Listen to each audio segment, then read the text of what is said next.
እንኳን ለጻድቁ አባታችን ለአቡነ እስትንፋሰ ክርስቶስ ወርሃዊ መታሰቢያ በዓል እንዲሁም በዚህች ዕለት ታስበው ለሚውሉ ቅዱሳን ወርሃዊና ዓመታዊ መታሰቢያ በዓላቸው በሰላም አደረሳችሁ አደረሰን።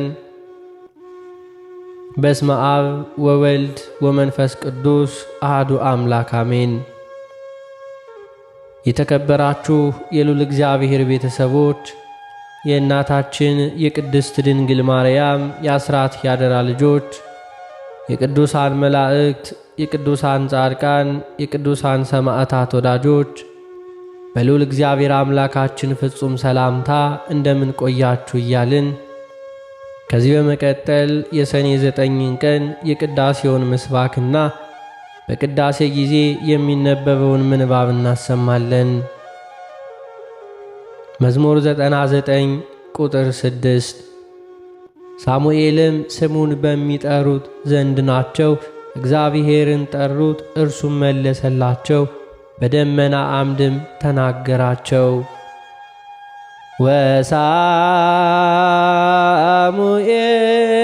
ወሳሙኤልኒ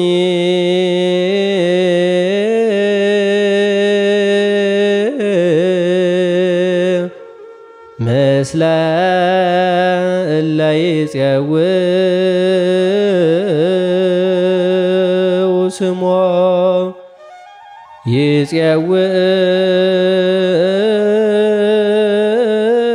ይፄውእዎ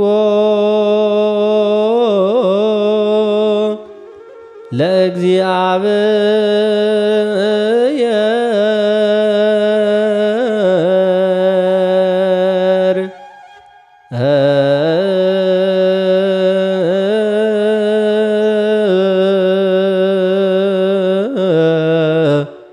ውእቱኒ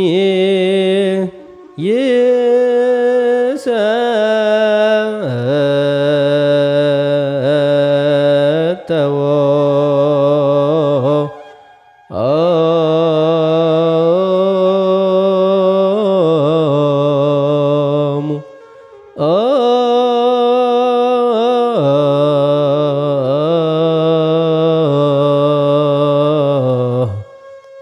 ወይትናገሮሙ በአምደ ደመና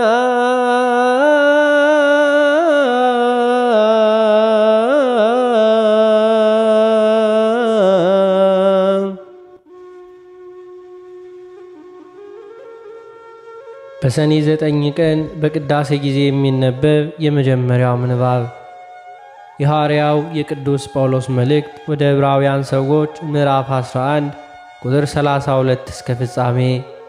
ቃሉም እንዲህ ይላል። እንግዲህ ምን እላለሁ? ስለ ጌዴዎንና ስለ ባርቅ፣ ስለ ሶምሶንም፣ ስለ ዮፍታሔም፣ ስለ ዳዊትና ስለ ሳሙኤልም ስለ ነቢያትም እንዳልተርክ ጊዜ ያጥርብኛልና።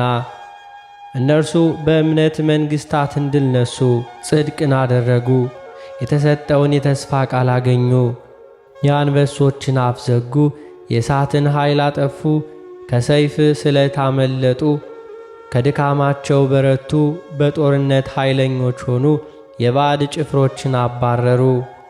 ሴቶች ሙታናቸውን በትንሣኤ ተቀበሉ፣ ሌሎችም መዳንን ሳይቀበሉ የሚበልጠውን ትንሣኤ እንዲያገኙ እስከ ሞት ድረስ ተደበደቡ። ሌሎችም መዘባበቻ በመሆንና በመገረፍ ከዚህ በላይ በእስራትና በወህኒ ተፈተኑ። በድንጋይ ተወግረው ሞቱ፣ ተፈተኑ። በመጋዝ ተሰነጠቁ፣ በሰይፍ ተገድለው ሞቱ። ሁሉን እያጡ መከራን እየተቀበሉ እየተጨነቁ የበግና የፍየል ሌጦ ለብሰው ዞሩ። ዓለም አልተገባቸውምና በምድረ በዳና በተራራ በዋሻና በምድር ጉድጓድ ተቅበዘበዙ። እነዚህም ሁሉ በእምነታቸው ተመስክሮላቸው ሳሉ የተሰጠውን የተስፋ ቃል አላገኙም። ያለኛ ፍጹማን እንዳይሆኑ እግዚአብሔር ስለኛ አንዳች የሚበልጥ ነገርን አስቀድሞ አይቶ ነበርና።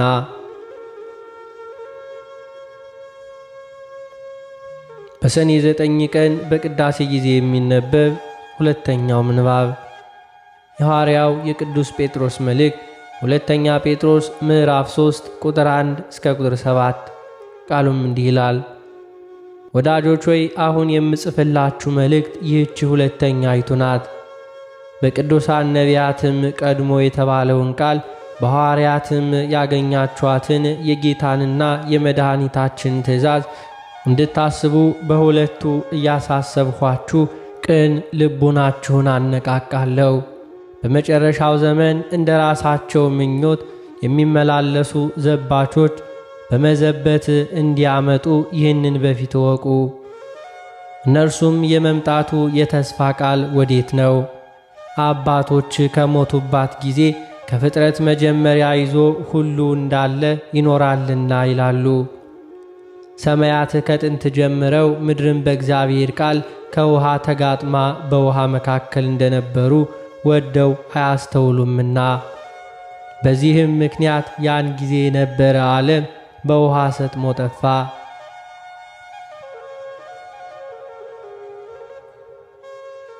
በሰኔ 9 ቀን በቅዳሴ ጊዜ የሚነበብ ሦስተኛው ምንባብ የሐዋርያት ሥራ ምዕራፍ 13 ቁጥር 16 እስከ ቁጥር 24።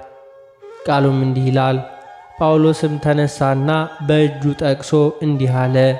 የእስራኤል ሰዎችና እግዚአብሔርን የምትፈሩ ሆይ ስሙ። የዚህ የእስራኤል ሕዝብ አምላክ አባቶቻችንን መርጦ በግብፅ ሀገር በአንድነት ሳሉ ሕዝቡን ከፍ ከፍ አደረጋቸው። ከፍ ባለችውም ክንዱ ከዚያ አወጣቸው። በበረሃም 40 ዓመት ያህል መገባቸው። በከነዓንም ሀገር 7 አሕዛብን አጥፍቶ ምድራቸውን አወረሳቸው። ከዚህ በኋላ እስከ ነቢዩ እስከ ሳሙኤል ድረስ 450 ዓመት ያህል መሳፍንትን ሰጣቸው።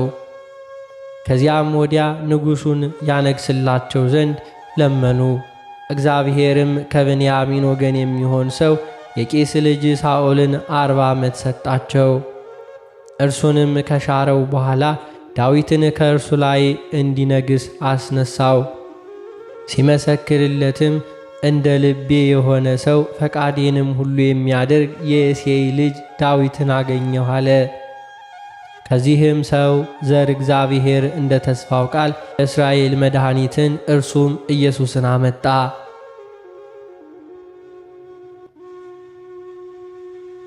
በሰኔ 9 ቀን በቅዳሴ ጊዜ የሚነበብ የወንጌል ምንባብ የማቴዎስ ወንጌል ምዕራፍ 10 ቁጥር 32 እስከ ፍጻሜ።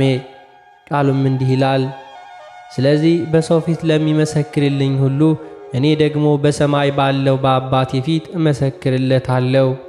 በሰው ፊትም የሚክደኝን ሁሉ እኔ ደግሞ በሰማይ ባለው በአባቴ ፊት እክደዋለሁ።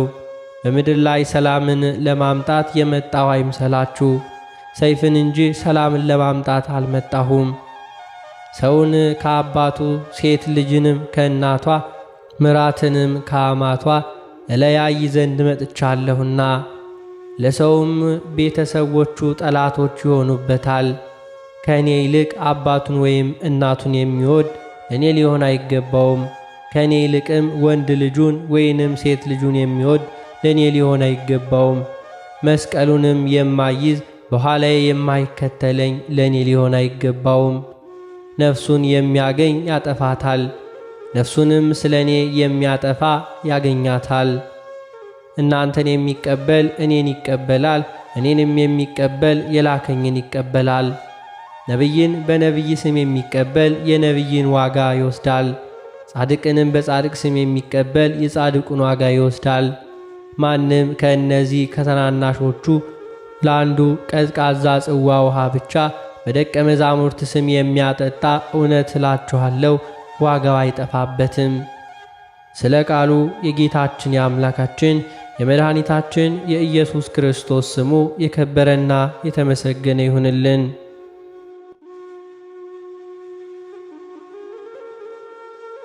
የተከበራችሁ የልዑል እግዚአብሔር ቤተሰቦች፣ ከዚህ በመቀጠል በዕለተ ማክሰኞ የሚነበበውን የጻድቁ አባታችን የአቡነ እስትንፋሰ ክርስቶስን ገድሉን እናሰማለን።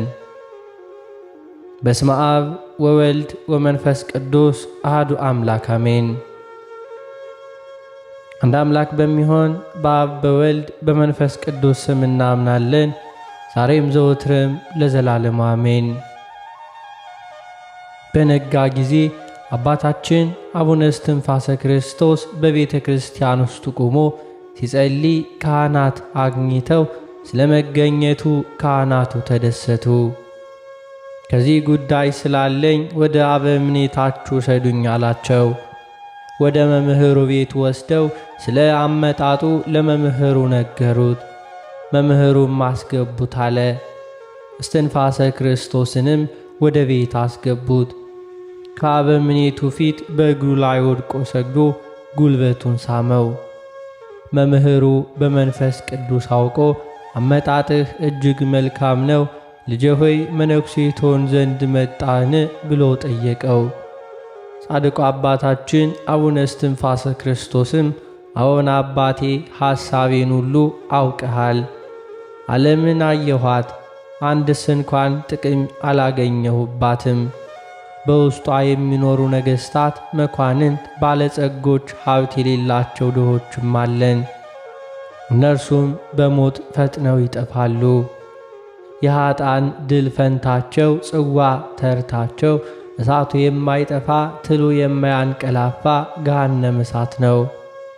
እኔም ሰውነቴን ከኀጢአት ነፍሴንም ከገሃነመ እሳት አድናት ዘንድ ከዚህ ዓለም ባሕር ኀጢአት በጸሎትህ መቅዘፊያ ታሻግረኝ ዘንድ ወደ ዋናተኞች አለቃ ወደ አንተ መጣው።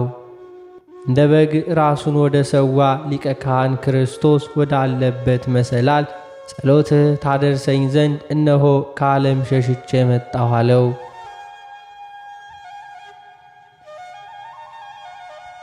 የኢየሱስ ሞዓ ልጅ የሚሆን አበምኔቱ ሰምቶ በእውነት እግዚአብሔር አንተን መርጦ እንደ አባታችን አቡነ ተክለ ሃይማኖት ዓለምን በመናቅ የመስቀል ሞት የምትሆን መከራን ትሸከም ዘንድ በጌታችን በኢየሱስ ክርስቶስ በወንጌል ቀንበር ትጠመድ ዘንድ እንዲሁ በ15ቱ አህጉር ትሾም ዘንድ ከዚህ ዓለም ለይቶ ለምናን ያወጣህ።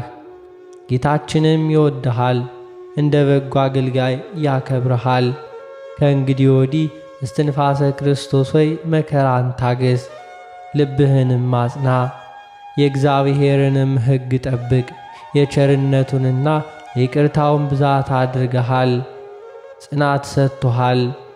ከመልካም ታምራት የተነሳ ጻድቃን አይተው ስለ አንተ እግዚአብሔርን እንዲያመሰግኑም አለው። በመነኮሳት መጽሐፍ እንደ ተጻፈ 3 ዓመት ፈተነው። እስትንፋሰ ክርስቶስም በሐይቅ ገዳም ለመነኮሳት እንጨትን በመልቀም ውሃን በመቅዳት ለአባቶቻችን መነኮሳት ምግብ ሊሆናቸው ከባሕር ውስጥ ዓሣን በማውጣት ያገለግል ጀመር። በዚያን ጊዜ የአባቶች መነኮሳት ቁጥር ከአርድእት ጋር 800 ነበር። 3 ዓመት በገዳሙ ላሉት መነኮሳት በመላላክ ከቆየ በኋላ ቸርነቱንና መልካም ሥራውን፣ ትሕትናውን፣ ባሕሪ ዕንቁ እንደሚባል የጠራ ንጹሕ ትዕግሥቱን፣ ትሩፋቱን፣ ጽድቁን ባዩ ጊዜ በጣም ደስ አላቸው።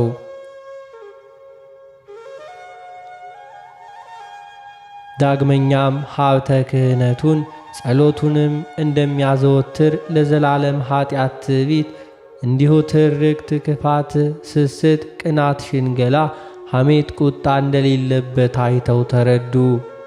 በፍቅርና በየዋህነት ጸሎትን ለመጸለይ ይጨነቃል እንጂ አይሰንፍም። የእጅ ሥራ በሚሠራበት ጊዜ በአፉ እየጸለየ በእጁ ይሠራ ነበር። ከ3 ዓመት በኋላ ማኅበሩ ወደ አበምኔቱ ገብተው ይህ ልጅ እንደ ታላላቅ አባቶች ፍጹም ይሆናል አሉ። ከ3 ዓመት በኋላ የአባ እንጦንስና የአባ መቃርስን፣ የአባ ጳውሊንና የአባ አርሳኒዮስን፣ የአባ ኤዎስጣቴዎስንና የአባ አብሳዲን፣ የአባ ነቢዮድንና የአባ አቢብን፣ የአባ መቃርስንና የአባ ኤላሪዮንን፣ የአባ ኪሮስንና 7 ዓመት በአፉ ድንጋይ ጎርሶ የኖረ የአባ አጋቶንን የቅዱሳንን ገድል ሁሉ በመከተል ሥርዓታቸውንም በመከተል አሳየ። ለሁሉ አርአያም ሆነ። አበምኔቱም የእነዚሁ ሁሉ በረከት ባንተ ላይ ይደር ብሎ ባረከው። በኋላም የምንኩስናውን ልብስ አለበሰው። አስኬማን የኢትዮጵያ ሊቀ ጳጳሳትና የገዳማት አለቃ የመነኮሳት አባት ከሚሆን ከአባ ሙሴ ሕንፃ ደብረ ድባ ከሚባል ቦታ ተቀበላለው። ከዚህ በኋላ ጻድቁ አባታችን አቡነ እስትንፋሰ ክርስቶስ የደብሩ መጋቢና ሊቀ ዲያቆን ሆኖ ተሾመ። መምህሩንና ገዳሙን ቤተ ክርስቲያኑን አስደሰተ። ቤተ ክርስቲያንንም በመላላኩ በመልካም ጸባይ ሆኖ በማመስገን እንዲሁ ተደሰተች። የምንኩስናን ልብስ ለብሶ ጥቂት ወራት ከቆየ በኋላ የማኅበሩን መነኮሳት ተሰናበታቸው። እነርሱም መርቀው ሸኙት።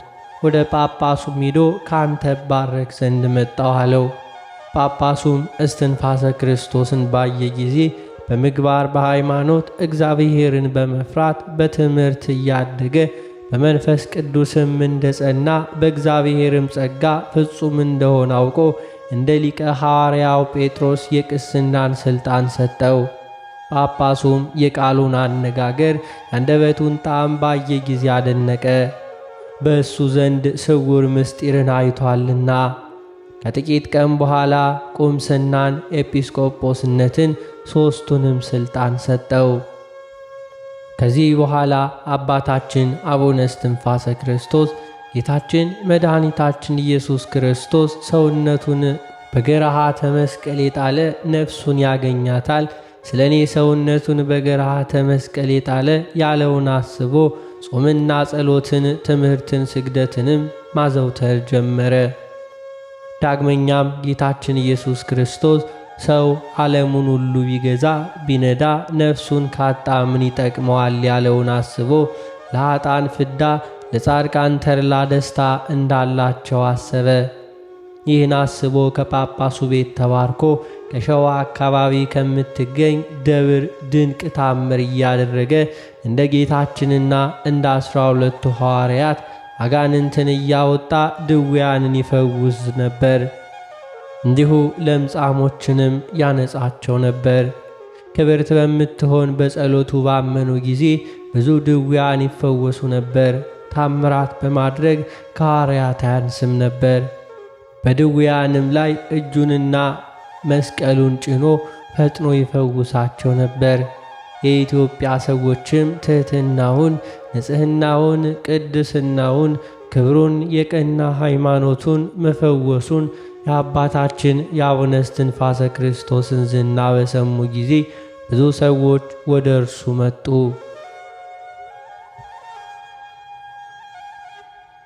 ዳግመኛም ዲያቆናት፣ ካህናት፣ ኤጲስቆጶሳት ከሸዋ ሀገርና ከአምሐራ ሳይንት ከኢትዮጵያ ምድር ሁሉ ከእርሱ ይባረኩ ዘንድ ወደ እርሱ መጡ። ሁሉም ነዳያንን፣ ምስኪናንን እንዲሁ ፈላስያንን ወስዶ ይቀበላቸዋል። እንጀራንና ውሃን ይሰጣቸዋል። የመላእክትን ንጽሕናን ይወዱ ዘንድ 10 ቃላተ ኦሪትንና 6 ቃላተ ወንጌልን ይጠብቁ ዘንድ ለሰዎች ያስተምራቸዋል። በጾም በጸሎት በተጋድሎ የአባቶቻችንን ሃይማኖት በማስተማር ኃጥአንን መክሮ ገስጾ ልዑልና ሕያው እግዚአብሔርን ወደ ማወቅ ይመልሳቸዋል። ደጋጎችንም ሰዎች የዲድስቅልያና የሲኖዶስን መጽሐፍ ያስተምራቸዋል። የጀመሩትን እስኪፈጽሙ ይመክራቸዋል። መምህራንም በቅን ለሕዝበ ክርስቲያን ያስተምሩ ዘንድ የመጽሐፍን ቃል ያሳስባቸዋል። በአንዲት ቀን የፈወሳቸው ሕሙማንና ዓይነ ስውሮች፣ አንካሶች፣ በክፉ ደዌ የተያዙት ቁጥራቸው 80,000 በፈወሳቸውም ጊዜ እነሱ ተጸጽተው ከኀጢአታቸው ወደ ንስሐ ይመለሳሉ። ብዙዎችንም እንዲሁ ያመነኩሳቸዋል። የአብያተ ክርስቲያናት አስተዳዳሪ የሆኑ ዘንድ አበምኔት የሚሾማቸውም አሉ። አባታችን አቡነ እስትንፋሰ ክርስቶስ በአንደበቱ የስብከትን ጽናጽልና የምስጋናን ከበሮ ያሰማል። ያለ ረፍትም 150ውን መዝሙረ ዳዊት፣ 15ቱን ነቢያትን፣ 5 ማኅሌየ ሶሎሞንን የሰባቱ ዕለታት ውዳሴ ማርያምን ከአንቀጸ ብርሃን ጋር 7 ጊዜ በመዓልት በሌሊት 7 ጊዜ እንዲሁ ይጸልያል ያደርሳል።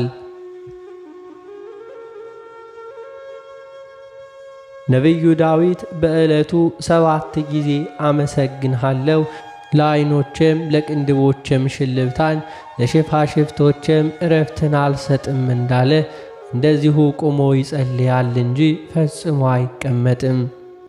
እንደሚገለባበጥ መንኮራኩር 90,000 ጊዜ ይሰግድ ነበር።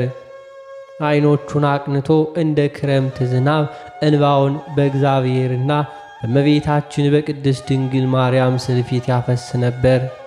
ቅዱሳን በሚገረፉበት ገመድ ጀርባውን ይገርፋል። 13ቱን ሕማማተ መስቀል በማሰብ በእጁ ደንጋይን ይዞ 13 ጊዜ በኃይል ደረቱን ይመታ ነበር። አቤቱ ጸሎቴን ስማ፣ ጩኸቴንም በፊትህ ይድረስ፣ ገጸ ምሕረትህን ከኔ ወደ ሌላ አትመልስ እያለ ከመዝሙር እየጠቀሰ በምስጋና ቃል ወደ እግዚአብሔር ይጮህ ነበር። እግዚአብሔር ይነሳ፣ ጠላቶቹም ከፊቱ ይበተኑ። በነፋስ ፊት ጢስ ተኖ በእሳት ፊት ሰም አድሮ ማር ቀልጦ እንደሚጠፋ እንደዚሁ ኃጢአተኞችም ከእግዚአብሔር ፊት ይጠፋሉ። ይህንንም ባለ ጊዜ አጋንንት ፈጽመው ከፊቱ ብን ብለው ይጠፋሉ። እንደዚሁም አባታችን አቡነ እስትንፋሰ ክርስቶስ እነዚህ የታወቁትን ጸሎቶች ይጸልያል። ሲጸልይም ቆሞ አይደለም፣ ወዙ እንደ ውሃ ነጠብጣብ እስኪፈስ ድረስ ይሰግድ ነበር እንጂ።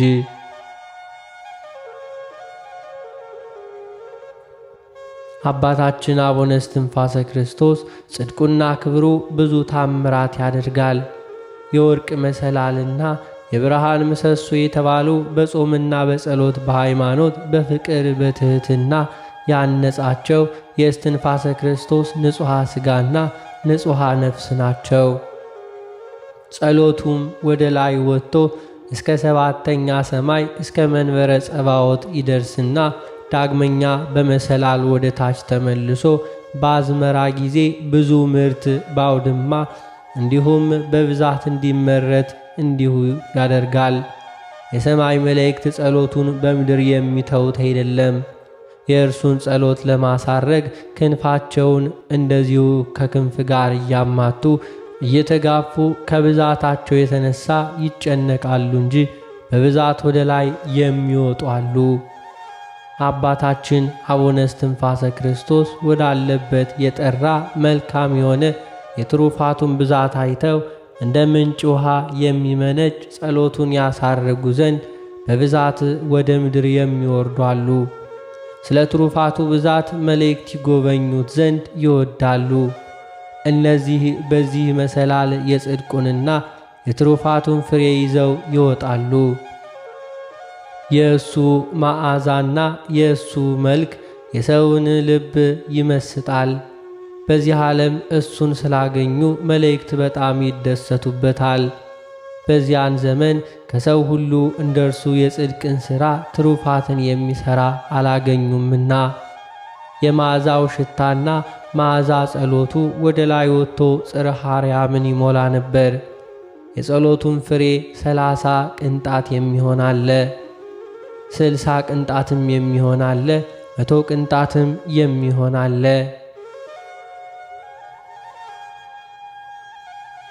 አባታችን አቡነ እስትንፋሰ ክርስቶስም የሰማይና የምድርን ምስጢር በግልጽ ያያል። በገነትም የወርቅ መሰላልና አምድ ብርሃን ይተክላል። በክንፉም አየራትን እንዲሁ ፈለካትን ያበራል። በእውነት አባታችን አቡነ እስትንፋሰ ክርስቶስ ጌታችንን ሁል ጊዜ በግልጽ ያያል። ጌታችንም ከእርሱ አይርቅም። የፈለገውን ሁሉ ዘወትር ፈጥኖ ያገኛል። ልበ አምላክ ዳዊት እግዚአብሔርን ሁል ጊዜ አየው፣ ምስጋናውም ዘወትር ባንደበቴ ነው፣ ሰውነቴም ዘወትር በእግዚአብሔር ከፍ ከፍ ትላለች እንዳለ ለጸሎት እጁን ዘርግቶ በቆመ ጊዜ የእጆቹ 10 ጣቶችና የእግሮቹ 10 ጣቶች ፈጽሞ እንደ መብራት እንደ ፀሐይ ያበራሉ። አቡነ ዘበሰማያት ብሎ ጸሎቱን በጀመረ ጊዜ የሰባቱ ሰማያት በሮች ተከፍተው እስከ መንበረ ጸባዖት ያያል። እግዚአብሔርን ባየ ጊዜ የፈለገውን ይለምናል፣ የፈለገውንም ከአምላኩ ዘንድ ፈጥኖ ያገኛል። አባታችን አቡነ እስትንፋሰ ክርስቶስ የሚፈልገው ፍላጎት ለኃጥአን ምሕረት ከመለመን በስተቀር ሌላ ምንድን ነው? ብፁዕ አባታችን ሆይ የዓለም ጨለማና የጎዳና ጉባጣነት ሁለተኛውንም ድጥ የሚሆን የዓለምን ኑሮ ያወቅህ ጥበበኛ ምንኛ ጥበብህ ያማረ ነው።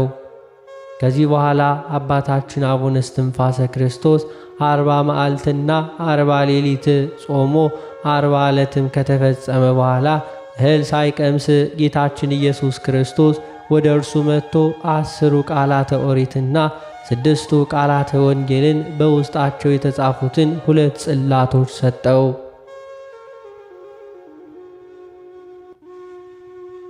አስቀድሞ ለሙሴ በደብረ ሲና እንደሰጠው ለአባታችን ለአቡነ እስትንፋሰ ክርስቶስም 6ቱ ቃላትና 10ሩ ቃላትን 2ቱን ጽላት ሰጠው።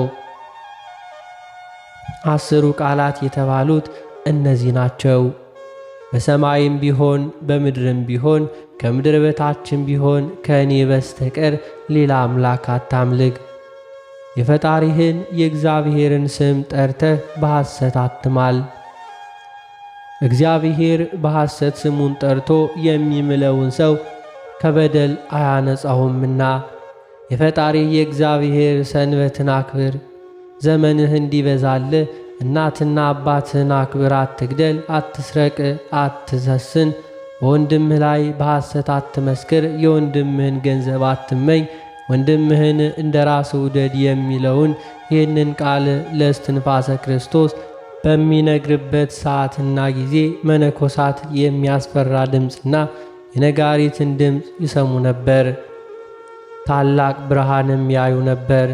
ተራራውም ይጤስ ነበር። ሕዝብና መነኮሳት ሁሉ ፈርተው ከሩቅ ሆነው ይመለከቱ ነበር። ጌታችን ኢየሱስ ክርስቶስ 6ቱ ቃላተ ወንጌልን ቀድሞ ለአንድ ወጣት እንደነገረው ዳግመኛ እንደዚሁ ለአባታችን አቡነ እስትንፋሰ ክርስቶስ አትግደል፣ ወደ ሌላ ሰው ሚስት አትሂድ፣ አትስረቅ፣ በሐሰትም ምስክር አትሁን፣ አባትና እናትን አክብር፣ ወንድምህን እንደ ራስ ውደድ ብሎ ሰጠው። የጻድቁ አባታችን የአቡነ እስትንፋሰ ክርስቶስ ረድኤቱ በረከቱ አማላጅነቱ አይለየን ለዘላለሙ አሜን።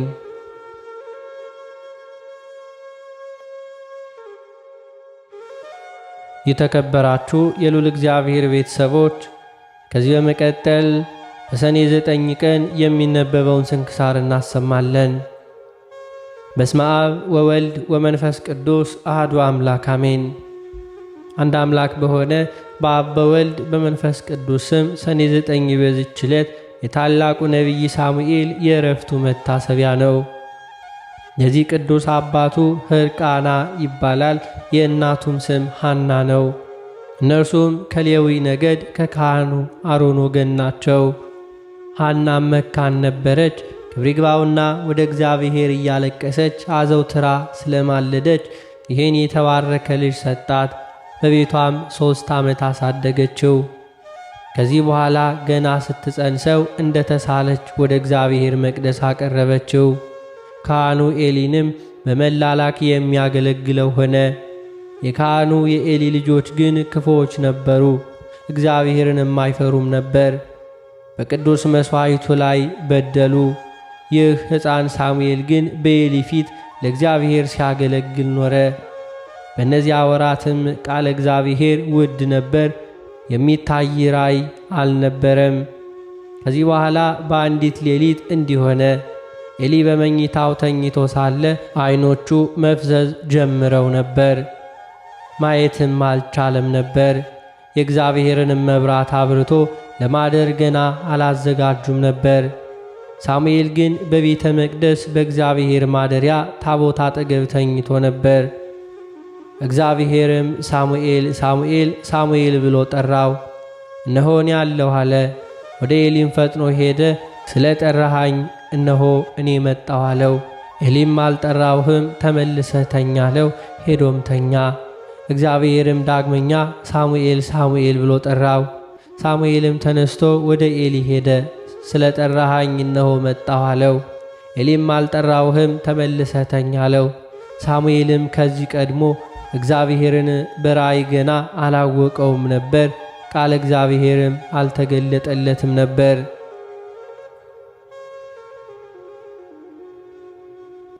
ዳግመኛም እግዚአብሔር ሳሙኤልን 3ኛ ጊዜ ጠራው። ተነስቶም ወደ ኤሊ ሄደ። ስለ ጠራሃኝ እነሆ መጣሁ አለው። ኤሊም ያንን ልጅ እግዚአብሔር እንደ ጠራው አሰበ።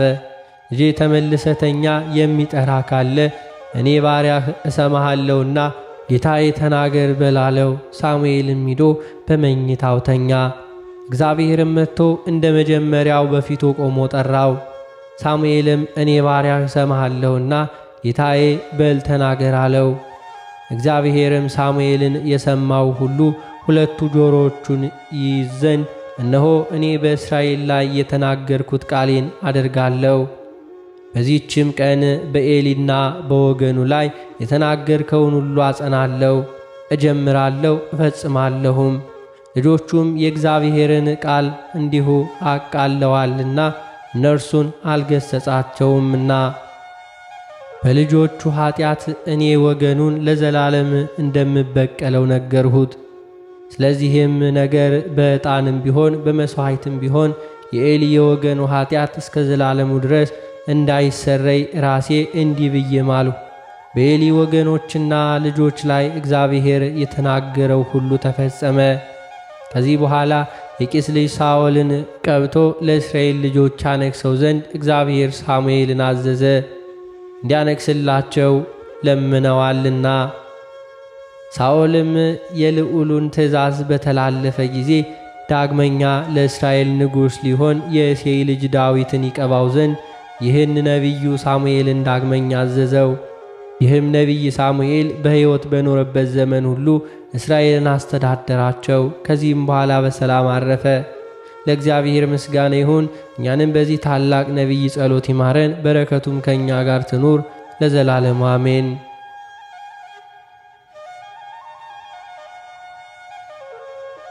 በዚህችም ዕለት ቅዱስ ሉኪያኖስ ከሌሎቹ 4 ሰማዕታት ጋር ሰማዕት ሆነ።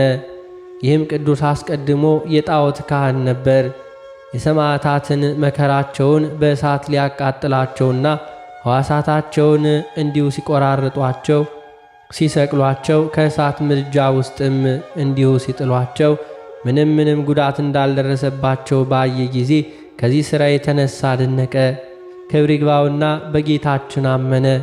ያገለግላቸው የነበሩ ጣዖታት በእሳት ቢጥሏቸው ፈጥነው ይቃጠላሉ እንጂ ይህን ሥራ ሊሰሩ እንደማይችሉ ተረድቷልና።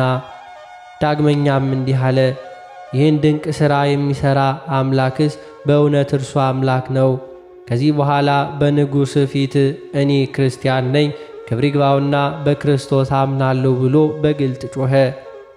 ንጉሡም ወደ እርሱ አቅርቦ ጣዖትን ማምለክ እንዳይተው መከረው። ወደ አምልኮ ጣዖት ይመለስ እንደሆነ ብሎ ብዙ ቃል ኪዳኖችን ገባለት። እርሱ ግን አልሰማውም፣ ስቃዩንም አልፈራም። ከዚህ በኋላ ንጉሡ ጽኑ ስቃይን ሊያሰቃየው ጀመረ። ዘቅዝቀው እንዲሰቅሉት እንዲሁ መንጋጋውንም በድንጋይ እንዲሰብሩት ታላቅ ግርፋትን እንዲገርፉት አዘዘ። ከዚህ በኋላ 4 ክርስቲያኖች እስረኞች ቀረቡና ከእርሱ ጋር አቆማቸው።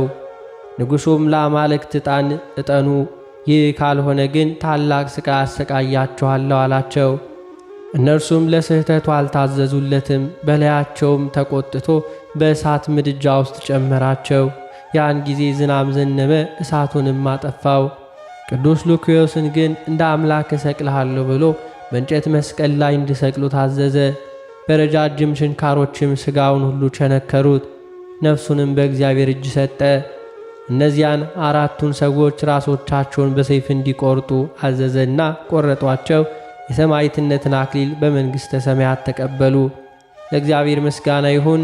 እኛንም በከበሩ ሰማዕታት ጸሎታቸው ይማረን፣ በረከታቸውም ይድረሰን ለዘላለሙ አሜን።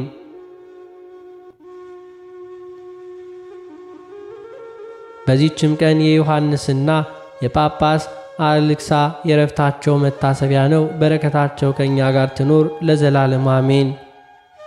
አነሳስቶ ላስጀመረን አስጀምሮ ላስፈጸመን ለጌታችን ለአምላካችን ለመድኃኒታችን ለኢየሱስ ክርስቶስ ክብርና ምስጋና ይገባል፣ ዛሬም ዘወትርም ለዘላለም አሜን።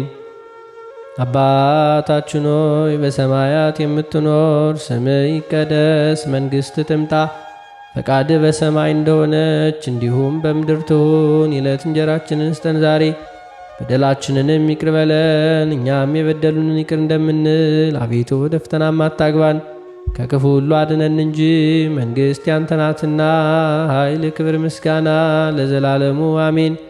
እመቤታችን ቅድስት ድንግል ማርያም ሆይ በመልአኩ በቅዱስ ገብርኤል ሰላምታ ሰላም እንልሻለን።